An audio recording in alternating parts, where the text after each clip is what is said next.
Oke, assalamualaikum warahmatullahi wabarakatuh. Sebelumnya pertama-tama terhormat kepada Abi Hanif dan Nida selaku penghafal seperkan Al-Quran dan Bahan Fida. Yang kedua yang terhormat kepada guru-guru MTS MA dan Bahan Fida. Yang ketiga yang terhormat kepada kedua orang saya dan tidak lupa pula kepada teman-teman yang saya banggakan. Nah, jadi di sini saya akan menjelaskan tentang buku. Nah, jadi buku dibagi jadi beberapa. Yang pertama ada buku dongeng, buku novel dan lain-lain. Nah, di sini saya akan menjelaskan tentang buku novel. Nah, kok novel sih? Novel kan?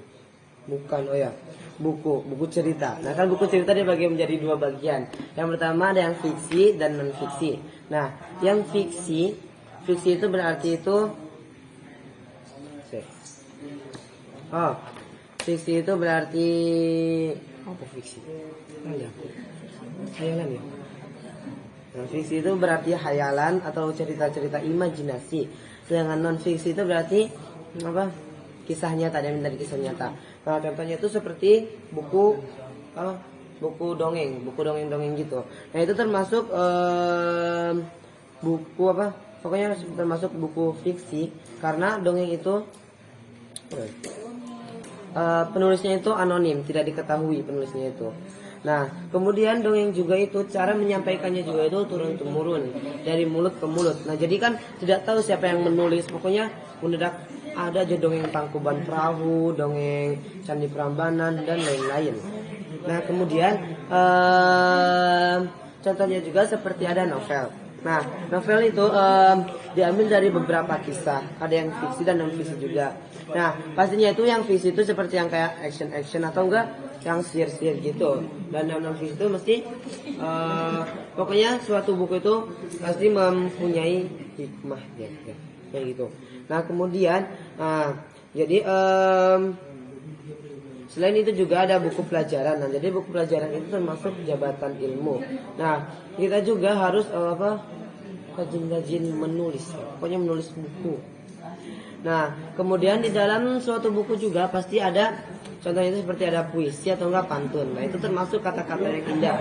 Nah, kemudian kata-kata yang indah itu, puisi atau pantun itu pasti memiliki manfaatnya, kadang seperti seperti menggombal atau berisi ilmu atau lain-lain.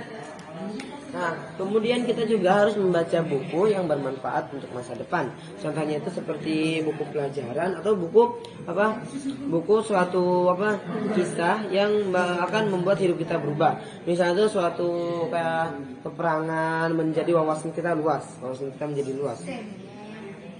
Nah, kemudian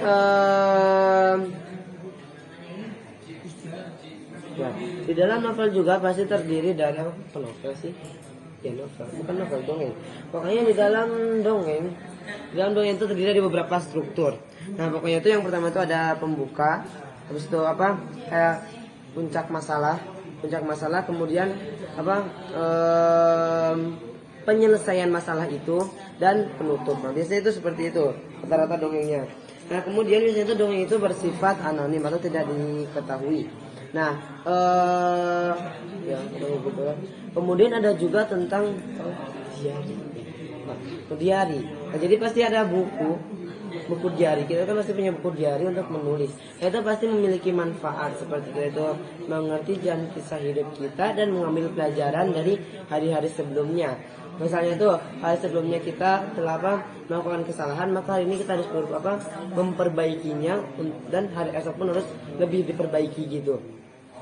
Nah, oke, sekian saja dari saya. Kurang lebih mohon maaf. Wabillahi taufiq wal hidayah. Wassalamualaikum warahmatullahi wabarakatuh.